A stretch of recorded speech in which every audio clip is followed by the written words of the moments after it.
From Bloomberg World Headquarters in New York to our television and radio audiences worldwide, I'm David Weston. Welcome to Balance of Power, where the world of politics meets the world of business. I want to check on the markets first thing, as we always do, and joining us today is Abigail Doolittle. So, Abigail, a lot of little moves, not in any particular direction, once again. Once again, David, that's been the theme this week, where we've started off, except Monday. Monday, we started legitimately higher, and that, of course, was on the vaccine news. But Tuesday, Wednesday, Thursday, and now Friday, we've started off with relatively small moves. And actually, I should go back for a moment. Tuesday, we started off with a big move to the downside, but we ended with small moves. So in any case, we've had small moves. They've sometimes moved bigger, sometimes smaller, but right now, legitimately very small. And at this point, no longer mixed moves. We did have, not so long ago, the NASDAQ 100 slightly higher. So investors really trying to figure out what it all means, this tug of war between the near-term challenges around the virus and the spread and hospitalizations at record highs here in the U.S. and the long-term reality of the vaccine and the help that it should bring. Now, on the week, though, it's pretty interesting because the S&P 500, at this point, it's actually down a little bit more than it had been, down 0.4%. Earlier, it had been down literally about 0.1%. And perhaps a reason for caution overall, David, to think that maybe the difficulties around the near term may continue to move ahead. If we take a look at havens on the week, we do have both the yen climbing against the dollar, and we also have bonds higher. So there is perhaps some reason for caution, but overall, very, very small moves. So, Abigail, one piece of news overnight. Late yesterday, we heard that the Treasury Secretary, Steven Mnuchin, had sent a letter to his friend, Jay Powell, who runs the Fed, saying, please give us back that money we gave you for those emergency lending programs. Jay Powell didn't like that very much, said we still need it. Did the markets react to that at all? So we haven't seen much of a reaction relative to bonds. And at this point, we actually have bonds slightly lower, which means that the yields are higher. The yield curve is also higher. What's interesting, though, David, we do have a bit of a reaction for the financials. The financials typically would climb on yields going higher in the yield curve, but they're not. So there might be some uncertainty around this spat and what it means, because, of course, the lifeblood of this rally coming out of the March lows has been that Fed liquidity and the assurance that they stand by ready to do whatever it takes. If some of that lifeblood is being taken back, that could be a concern. We're not seeing those concerns relative to stocks right now, but stay tuned. If there's any signs that that spat is going to get worse, that it's not solved, that could really be an issue. That would actually be a systemic concern for investors. Okay, thank you so much for that report on the markets from Abigail Doolittle. COVID is surging again, and this time it's not just the Northeast or the South, it's all across the country. But it is coming back to the Northeast, including to Connecticut, which reported some 2,400 new cases yesterday and a positivity rate of about 6.5%. Welcome now the 89th governor of the state of Connecticut. He is Ned Lamont. So, Governor, thank you so much for being with us. As I understand, you're passing a milestone today as well. But let me first ask about you personally, because as I understand, some members of your personal staff have tested positive. You're in quarantine. How are you, sir? David, I'm doing fine, thank you. Just with an abundance of caution, I'm staying close to home here for a couple of weeks. You're right, a member of the staff did test positive, and so that's why we quarantined for a while. In the meantime, as I understand it, you're passing that landmark of 100,000 cases for the state of Connecticut. Give us a state of the state, as it were, today with respect to COVID. We have 100,000 cases. 6.6% positivity. David, we had the lowest infection rate in the country up until a couple of months ago. And like the rest of the country, we are creeping up now. As you pointed out in the introduction, last time around, it was regional. It was regional to this part of the country early on, and for us, the southern part of the state. It's no longer regional. There's no elsewhere. There's no place for us to get nurses from or PPE. It's in all 50 states, and it's in every single town in the state of Connecticut. Well, I was going to ask about that, the distribution. I've actually been looking at a chart that you put up with red for more than 15 cases per 100,000. Pretty much the whole state is red. Is there any variation, either according to geography within Connecticut or with respect to demographics, age, for example? We're doing so much more testing, well over 200,000 tests a week now, that we are detecting the virus earlier. We do have a younger demographic we're seeing. We're getting those folks quarantined earlier. If folks go to the hospital, we're detecting that earlier. They're spending less time in the hospital, all of which is good news. But I'd say the community spread is pretty broad. And it can be in an urban area like Bridgeport, Connecticut, or a more rural area like Norwich, Connecticut. And what are you thinking about with respect to closures? Because we're seeing a lot of different actions by local leaders across the entire country, different approaches to this. What are you planning for Connecticut? Well, we have closed our restaurants after 10 o'clock at night, uh, reduced capacity to 50%. Uh, what I'm really focused on, sports. We found a lot of it's not happening in the classroom. The infections aren't happening necessarily in the ice rink, David, but it's all in and around the ice rink. It's driving up to the game. It's being in the locker room. So high school sports have been put off until January 19th. Club sports have been put off till January 19th. And I'm doing everything I can to keep our schools open. I just think it's vital for the kids' mental health and educational health and public health. We're finding, especially K through 5, very low infection rate there. So we're probably following the European model in that sense, being very restrictive, doing everything we can to keep our schools open. Let's talk about where you go from here, specifically with respect to the vaccine. We've heard a lot about vaccine that may be coming, where there's hope on the way, although it looks like we're going to have a tough time getting there as a practical matter. I actually read that you're acting head of public health. It said that you don't have the money for the distribution right now. Is that right? Look, there's no federal money. There's not much federal money, so we're working it as best we can. Deirdre Gifford is amazing. She's leading our vaccination committee. But if the feds don't step up, we do have a $3 billion rainy day fund, and it's raining germs. And we're not going to pinch pennies when it comes to getting the vaccine out to everybody as needed. What are you looking for from the Biden administration? Let's jump ahead just a little bit to January 20. What would you like to see from the Biden administration? What do you hope for? What do you need? Number one, let's all speak with one voice when it comes to the mask, when it comes to social distancing. We had a dissonance over the last, 8 months, and that was a confusing message to people. Number two, in terms of support, what we need is let's put in place a really strategic vaccination plan.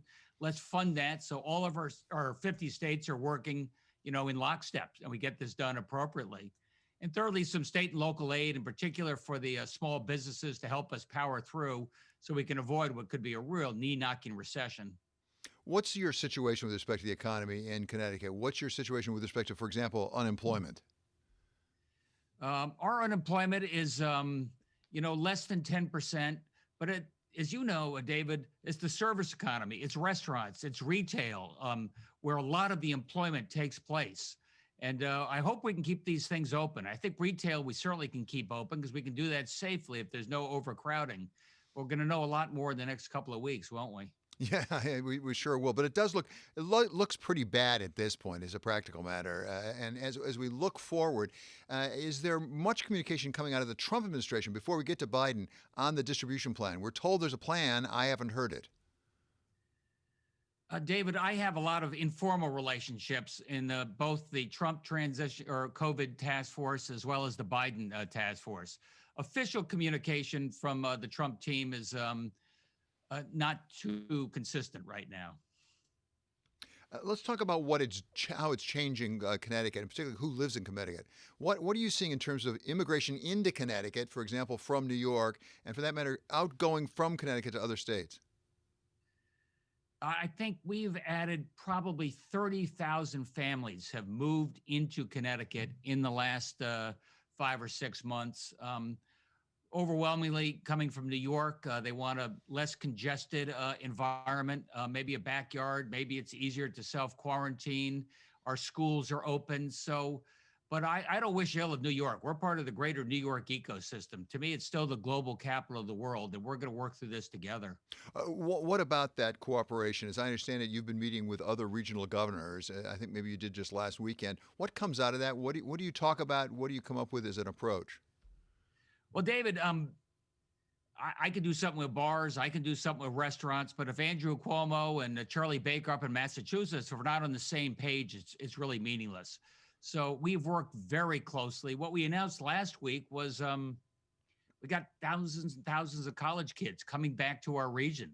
Some of them coming from the University of South Dakota, where you have a 40% infection rate. So we wanted to be very clear, get the message out to universities and airlines in some cases that you have to test before you get on that plane, quarantine, and test when you land. That's how you're going to keep your family safe and your community safe. Well, how is that working as a practical matter? Because in Connecticut, you've got some pretty prominent institutions of higher learning, I will call them.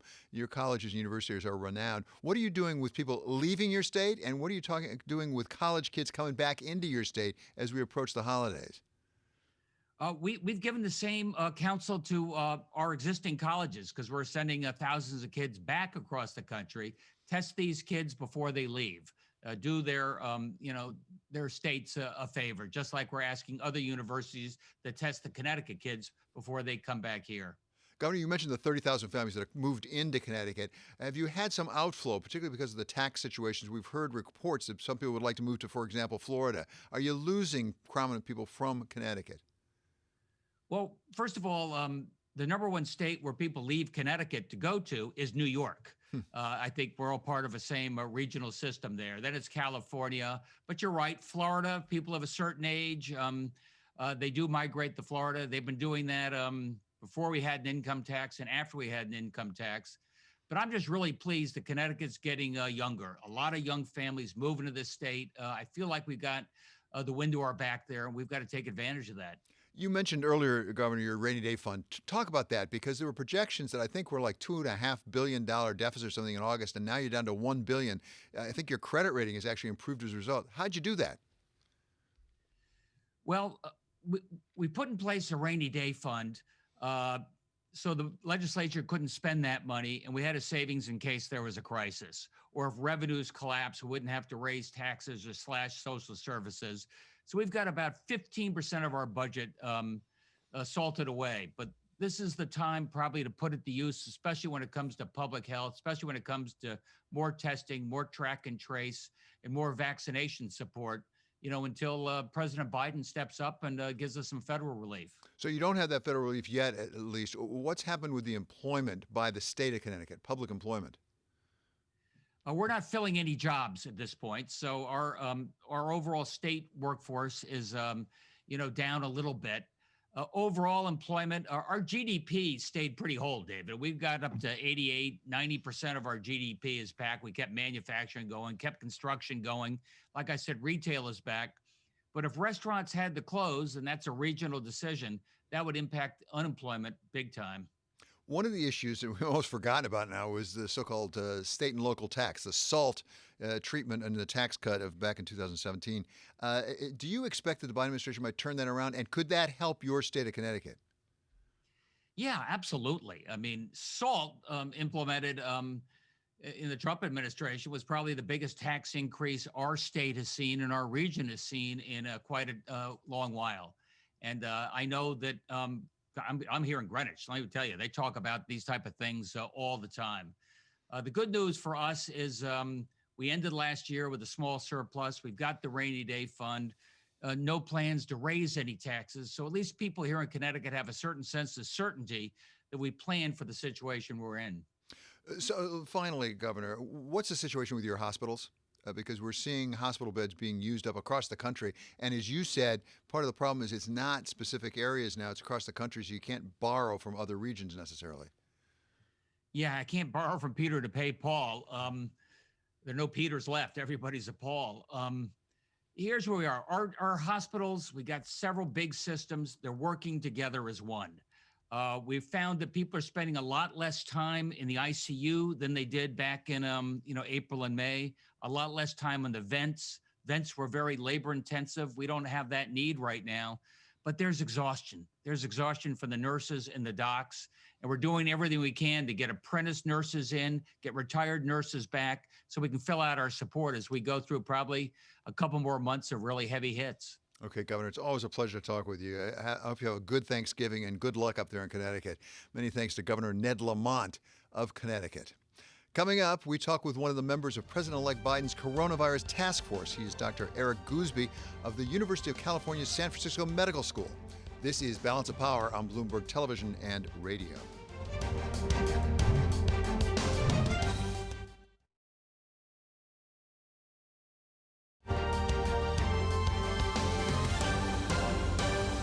This is Balance of Power on Bloomberg Television and Radio. I'm David Weston. We turn now to Mark Crumpton for Bloomberg First Word News. David, thank you. President Trump is now reaching out directly to Michigan lawmakers to try to overturn the state's vote. Bloomberg's learned the president is meeting with Republican leaders of the state's legislature today. Some Trump allies have urged him to persuade legislatures in states he's contesting to overrule voters and give him the state's electoral college votes. Treasury Secretary Steven Mnuchin says he wants to try to revive a stimulus stalemate with congressional Democrats. He revealed he's meeting with top Republicans to devise a plan to approach House Speaker Nancy Pelosi and Senate Democratic leader Chuck Schumer. Pelosi and Schumer this week wrote to Senate Majority Leader Mitch McConnell asking him to return to the negotiating table. President-elect Biden says he's picked a Treasury Secretary and he's promised to announce that either next week or this week. After the president-elect says his choice will be accepted by all elements of the Democratic Party, from progressives to moderates. Among the names being mentioned, Roger Ferguson and former Fed Chair Janet Yellen. Republican Senator Rick Scott of Florida confirmed today he has tested positive for COVID-19. Senator Scott added, quote, "I am feeling good and experiencing very mild symptoms." As chairman of the Senate Republicans campaign arm, he campaigned last week with Republican Senators David Perdue and Kelly Loeffler, who are both facing fierce January runoff races for re-election in Georgia. Global news 24 hours a day on air and on Bloomberg Quick Take, powered by more than 2,700 journalists and analysts in over 120 countries. I'm Mark Crumpton. This is Bloomberg. David? Thanks so much, Mark. President-elect Biden will take office in the middle of a pandemic that, as of now, looks like it will be, if anything, worse on the day he takes office. His first action in starting his transition was to appoint a task force of medical and scientific experts to help him address the pressing need. And we welcome now one of those experts, Dr. Eric Goosby of the University of California, San Francisco Medical School, where he is head of the Center for Global Health Delivery, Diplomacy, and Economics. So, Doctor, thank you so much for being with us. Let's start with the situation as it is now before we get to the future and maybe vaccines. How bad does it look it's going to get, and how much can we do to turn the tide a little bit in the interim period? Well, thank you for that. I think that we're facing a surge like we have never seen in the entire COVID outbreak. Going back for the last 8 months, this is the most new cases. We are seeing movement into the middle of the country in a much more aggressive manner. The number of individuals who are becoming positive, the percent positives, we from empiric observation are able to correlate that with congestion in the emergency room, hospital admissions, and transfers to the ICU. We are in a chain of congestion that is going to continue to push us to more and more people in hospital needing evaluations, and also excluding those with other diseases where individuals on their own behalf do not present themselves to the emergency room for evaluation. So we're in a moment of crisis. Well, Doctor, it felt like last spring we took parts of the system right up to the very point of breaking. Certainly here in New York City, for example, it was really bad. Have we used that time since then to try to get our medical system more resilient and more capable of dealing with the situation, particularly because now we can't borrow from other regions because it seems to be universal across the country? That's exactly right. In the earlier summer surge, we were able to understand the relationship between number of cases and how that impacts the emergency room, usually 2.5 to 3.5 weeks after those congestions are noted. So a congregation of individuals at a social event, it's usually 2 to 3 weeks later that they present with symptoms to the emergency room. That cascade of exposure, converting to positive, and then becoming symptomatic has been part of the confusion for those responding to the outbreak. The number of individuals who are infected with COVID who become asymptomatic, who do not develop symptoms, are a big part of why our community spread has been so hard to quantitate and contain. It seems like, and you would know far better than I, it seems that there may be help around the corner, but it is around the corner with these vaccines that seem to be much more promising than people even anticipated. How can we get to that point, wherever it is, whether it's the middle of the year, next fall, whatever, where we really have widely available vaccines? How can we survive to that position? What do we need to do? Well, that is the question. And unfortunately, the answer does not inject excitement back into the community. The response that we have had, the masking, the social distancing are the two critical ingredients to interrupting the transmission chain. Without that, we will continue to have new cases and to continue to congest our hospital delivery systems. Our ability to allow the vaccinations to catch up with where the surge has already put us is what we need to do. We need to actively and rapidly deploy these vaccines once approved by the FDA, and we will do it against a background of health worker, high risk, comorbidity, age, and then the general population. So I think your timeframes around late December for the healthcare worker, first line workers, essential workers in all elements from schools to custodial services to teachers to nurses and doctors, we need to have a broad definition of essential worker and who's in a facing relationship with the public. Those individuals need to be covered with PPE and monitored in a more aggressive way. We are hopeful that our ability to do that already with the Trump administration's efforts with their rapid rollout planning, we want to understand where that is and make sure that we have looked at issues of equity and disparity. So we are anxious to engage. Are you having any engagement at all at this point? The engagement is not occurring. The president-elect has been aggressive in trying to express the concern around no dialogue. I think the rollout of the vaccine has put a special urgency on it, with now 3 manufacturers speaking to high levels of efficacy, which tells us we need to plan for distribution specifically, not abstractly. Absolutely.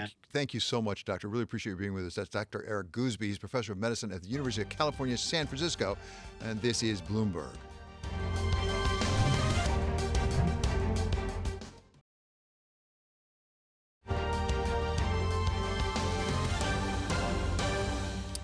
This is Balance of Power on Bloomberg Television and Radio. I'm David Weston. We're going to have Pat Toomey, the senator from Pennsylvania, coming up in the next half hour. But in the meantime, we're also going to have Wall Street Week on tonight at 6 p.m. Eastern Time with Larry Summers and Christina Hooper of Invesco. And this is Bloomberg.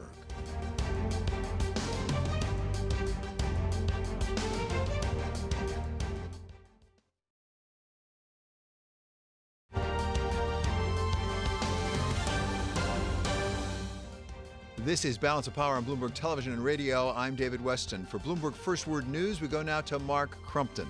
David, thank you. Breaking news. The state of Georgia has just certified Joe Biden as the winner of the presidential election in that state after the completion of a recount by hand that stemmed from a mandatory audit. The count affirmed that Mr. Biden won by a close margin of 12,000 votes out of about 5 million ballots cast. President-elect Biden can now be awarded the state's 16 electoral votes. A warning for the European Union. The leaders of France and Belgium are urging the bloc to step up preparations for a no-deal Brexit at the end of the year. That's in case last-minute talks with the UK don't result in a trade and security agreement. If there's no deal, businesses and consumers will face disruption and higher costs because tariffs and quotas will return. It's a big blow to drug maker Gilead. The World Health Organization has recommended against using the company's drug remdesivir to treat hospitalized coronavirus patients. The WHO says there's no evidence it improves survival or the need for ventilation.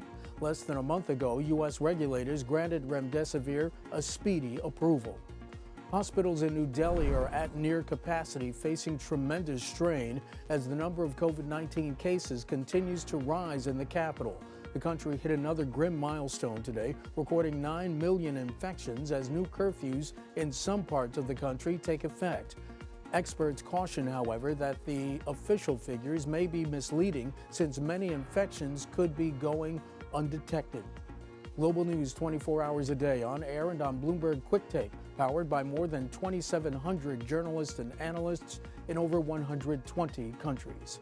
I'm Mark Crumpton. This is Bloomberg. David? Thank you so much, Mark. Well, Secretary of State Mnuchin made some news late yesterday when he sent a letter over to the Fed Chair, Jay Powell. He said, I'd like you to return that money the Treasury has given you as part of that emergency loan program.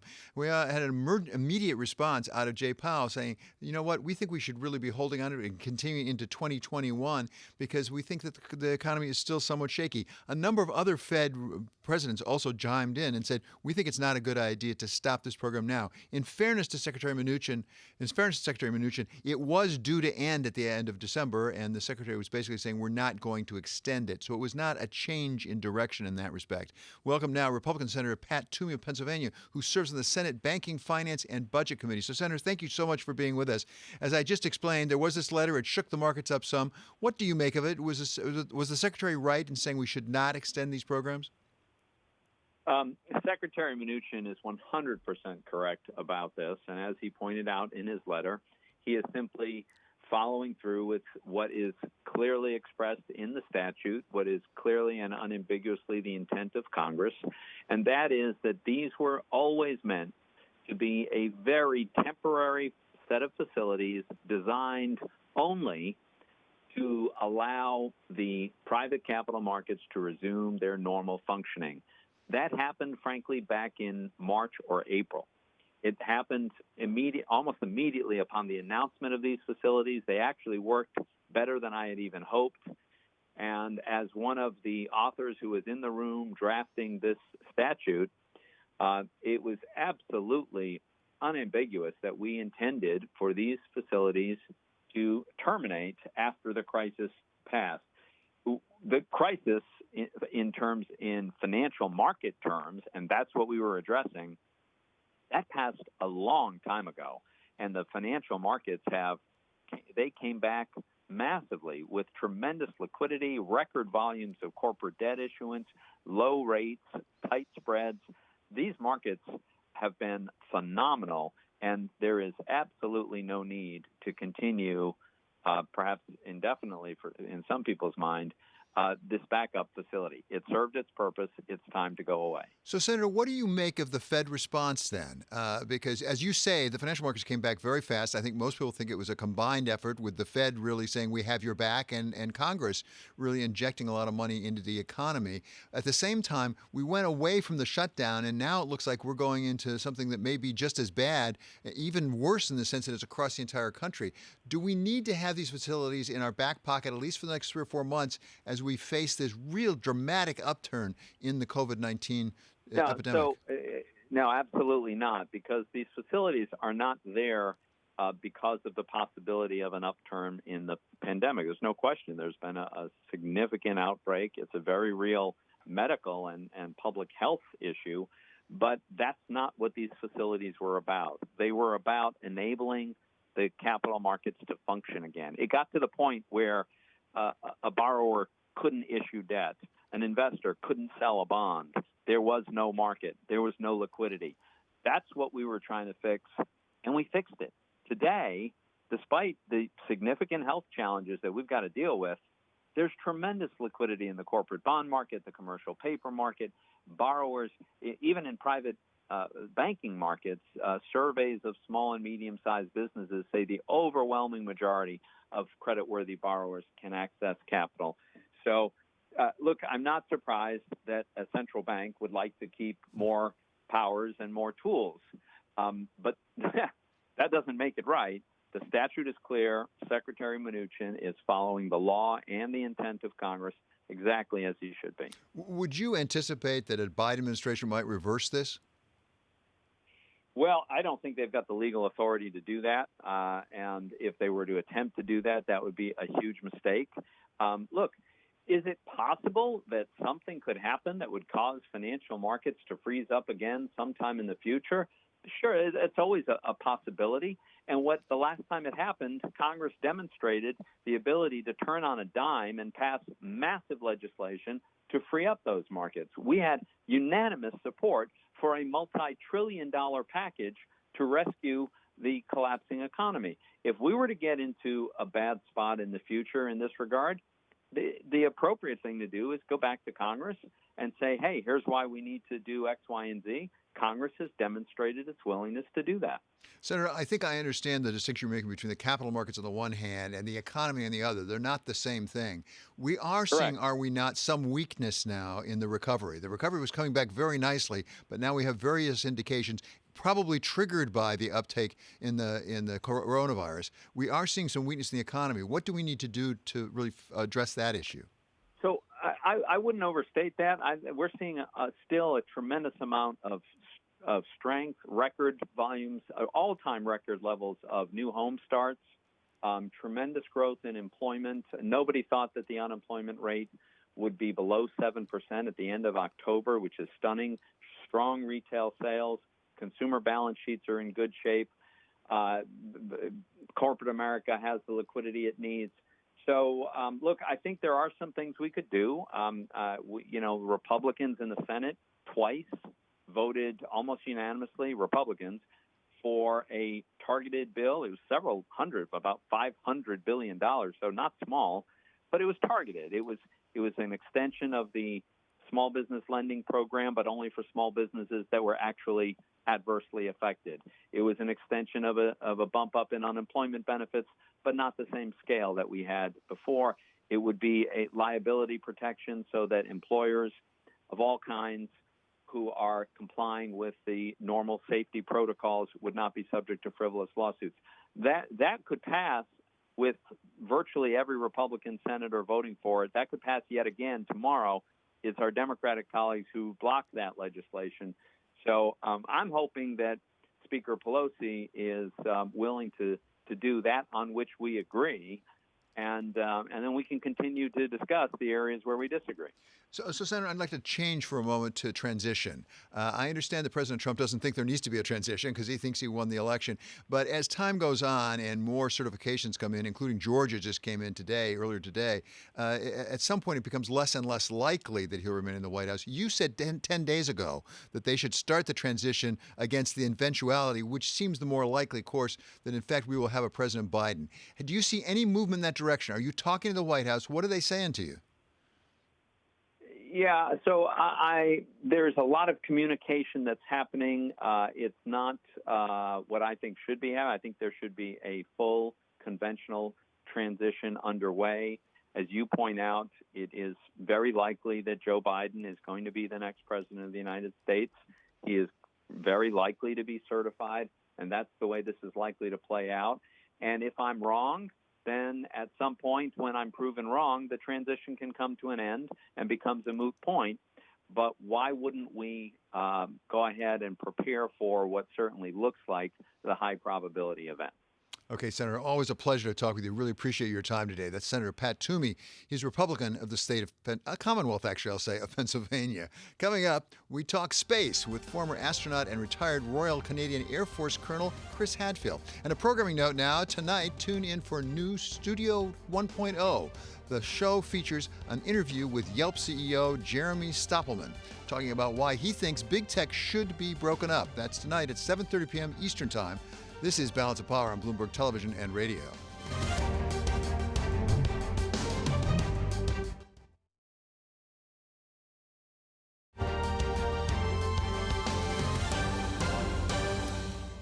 This is Balance of Power on Bloomberg Television and Radio. I'm David Weston. As we speak, 4 astronauts are circling the globe in the International Space Station just over 250 miles from Earth. They were deposited there by a SpaceX capsule named Resilience. For an overview of the mission, we welcome now a veteran of space and of the space station itself. Chris Hadfield is a retired colonel in the Royal Canadian Air Force and served as commander of the International Space Station. So really great to have you here, Colonel. Thank you for joining us. Give us a sense of what's going on right now, 250 miles up there. It's a brand new thing, David. We have 7 people living off the Earth right now, not just a visiting space shuttle or some other vehicle, but there are 7 residents of the space station right now. As you say, there are 4 new ones just got there, 3 Americans and a Japanese. There's been one there living for a while. Her name's Kate. It's her second time up there. And then there's 2 Russians on board. So 7 people. The Russians did a spacewalk day before yesterday. They're running 200 experiments above the world right now, looking at the universe, looking at the world and understanding weightlessness. And we've been living on that space station now, at least 2 people, for the last 20 years. So pretty interesting time in history. It's like the doors to what lie beyond the world are just opening up. So I'd be remiss if I didn't mention when we talk about spacewalks, I think you were the first Canadian ever to do a spacewalk. So congratulations on that. But tell me why they're Thanks. doing it. What are they doing when they're up there? Is this just to prove we can do it, or are they accomplishing things? Well, every laboratory that there is across the U.S. Controls something, right? You have a laboratory that controls for growing plants or something. Well, we have a laboratory in orbit that has no gravity, essentially microgravity. Whatever, a millionth of a gravity of the Earth. But also, there's no air in the way to look at the universe. And the space station goes around the world every 92 minutes, and we've been doing that for 20 years. So it's a laboratory with an understanding of the universe and of the health of our planet that doesn't exist anywhere else. And the 7 astronauts on board, no matter where they're from, they're just the laboratory technicians. They're also the repair people. They're also the lab rats, because we're doing experiments on our own bodies. But it's essentially just our first permanent toehold as a species away from our planet as well. So it's serving a bunch of purposes. What's the longer term plan for the International Space Station? I mean, as I say, you commanded it. You were in charge of it. What's the longer term plan? I helped build it. You mentioned, David, my spacewalks. On my first flight, I helped build the Russian space station Mir. And then my second flight, I helped build the International Station. Third flight, I lived there and commanded it, as you say. The first piece was launched in '98, so 22 years ago. But everything's designed to last about 30 years, mean time between failure. So that first piece is reaching the end of its life. But the Russians are launching their huge research laboratory in the spring. So there's still huge brand new pieces just coming up to the station. My guess is everything's going to be okay, touch wood, for another decade or so. So it will continue to serve as our permanent outpost and laboratory in space until about 2030. And hopefully by then, we will have solved some of the launch complexities and rocket problems so that we can start not just living on a space station, but starting to live permanently in orbit around the moon and down on the surface of the moon. That's what the space station is teaching us, and it's also sort of providing the building blocks to go do that next. So what we're doing right now is very different from what I observed when I was a kid. I mean, I would go all the way to Mercury, frankly, when we go down to Cape Canaveral, and it was all a federal NASA endeavor. Now we've got private sector really involved. How much has that advanced the rocketry as a practical matter with SpaceX? It's a little bit of a public perception thing, David. As you know, when you were a kid there watching Mercury and Gemini and Apollo, I mean, the lunar lander was built by Grumman, right? The space shuttle was built by a commercial company, by Rockwell. And so it's always been built by commercial companies. It's just that how the partnership is set up between NASA and those companies has evolved over time, giving a little more latitude of design, not telling the company what to design so much as telling them what we want it to do. Sort of like, you rent a car, you don't tell them which car specifically, but you want a car that has a certain type of characteristics. That's a sort of the evolution. But it's still commercial companies building rockets and spaceships, and then NASA either pays for them or sort of rents them from them in order that NASA can execute the nation's will and go start exploring and using space, for the benefit of everybody. But they are reusable rockets, aren't they? I mean, back in the old days with Saturn V and things, as I recall, they just fell into the ocean, didn't they? That's the big change in technology that's kind of opening up everything. And if you could reuse the rocket, imagine if you went and got on Delta or I don't know, any of the other airlines on United, and every time you land, they had to bulldoze the airplane into the water and then build a new one for you to fly back. Your ticket cost would be crazy. That's sort of what we did early on because it was the initial easy solution. But we come a long way, baby. The technology is a lot better now. Yeah. And what Elon Musk and other people are working on, he's the most active rocket launcher in the world. Yeah. Reusing rockets drops the cost, opens up business to space. Awfully exciting. We're going to have more with retired Colonel Chris Hadfield of Royal Canadian Air Force coming up during the second hour of Balance of Power on Bloomberg Radio. Coming up, Lincoln's new entrant into the luxury SUV market. We talk with the president of Lincoln, Joy Falatico. This is Balance of Power on Bloomberg Television and Radio.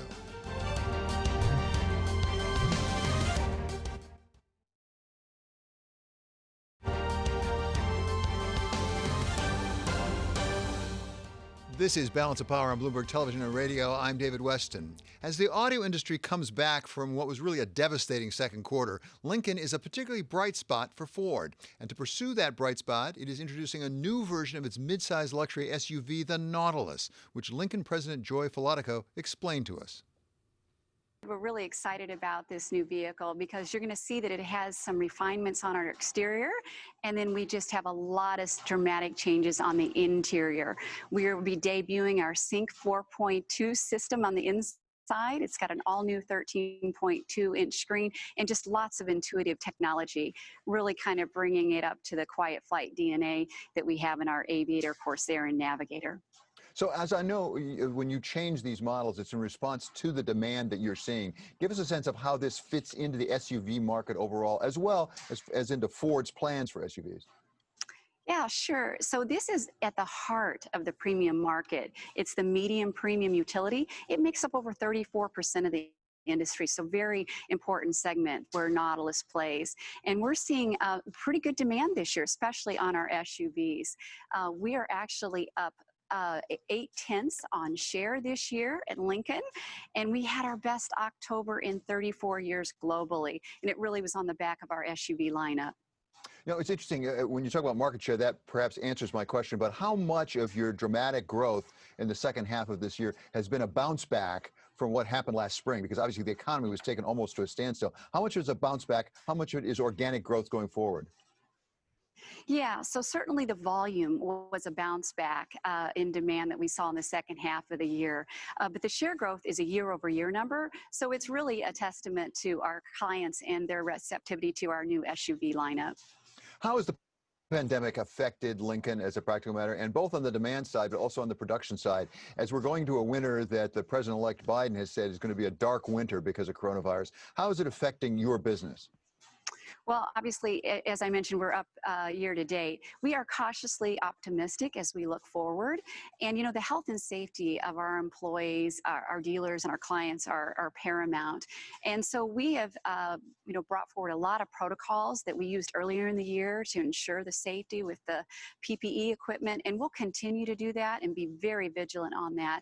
And then for Lincoln, even pre-COVID, with our effortless experiences, you know, we have options for our customers to have pickup and delivery for service. We have remote sales delivery, and we even have what we call Lincoln Showcase, where a client can actually virtually view our products. So the safety of our clients are really important. This new Nautilus, as I understand it, is debuting in China at the same time. Give us a sense of how you're doing in China. Huge market that has been growing and had some difficulties. I think it's coming back some for autos. That's correct. They've been really resilient and had a really nice bounce back this year, and premium has been a real bright spot, if you will. And as you just mentioned, we debuted the Nautilus there yesterday. Really pleased with receptivity, and we also had the opportunity to receive the SUV of the year for our new Aviator that we localized earlier this year. So really strong performance in China, and we've actually had 5 consecutive record months there. So really pleased with the China team and the performance. As you bring out this new Nautilus, how are you going to judge success? What are your bars? What are your goals? Well, we're expecting to see sales growth with our new interior and it matching the lineup. And so that's really important for us. It makes up 25% of our sales. So very, very important vehicle for us. So we'll continue to monitor the receptivity to the vehicle based on our sales. There's a lot of talk these days about electric vehicles, including at Ford. You have a lot of initiatives in electric vehicles. Give us a sense when it comes to SUVs and Lincoln, what your plans are for electric vehicles. Yeah, you're right, David. Electrification is very important to Ford. We've committed over $11.5 billion in investments in electrification. And for Lincoln, we've already started that journey. We actually began last year with the launch of our Aviator Grand Touring plug-in hybrid vehicle. And we will be launching in 2021 a Corsair plug-in hybrid vehicle as well. And we're really excited that right now we have underdeveloped a fully battery electric vehicle that'll be coming out in the future. That was part of my interview with Lincoln Motor Company President Joy Falotico. Coming up, Balance of Power continues on Bloomberg Radio. In our second hour, we're going to talk to Democratic Congressman Dwight Evans of Pennsylvania about his letters to Speaker Nancy Pelosi on the next round of stimulus. That's going to be coming up on Balance of Power on Bloomberg Television and Radio.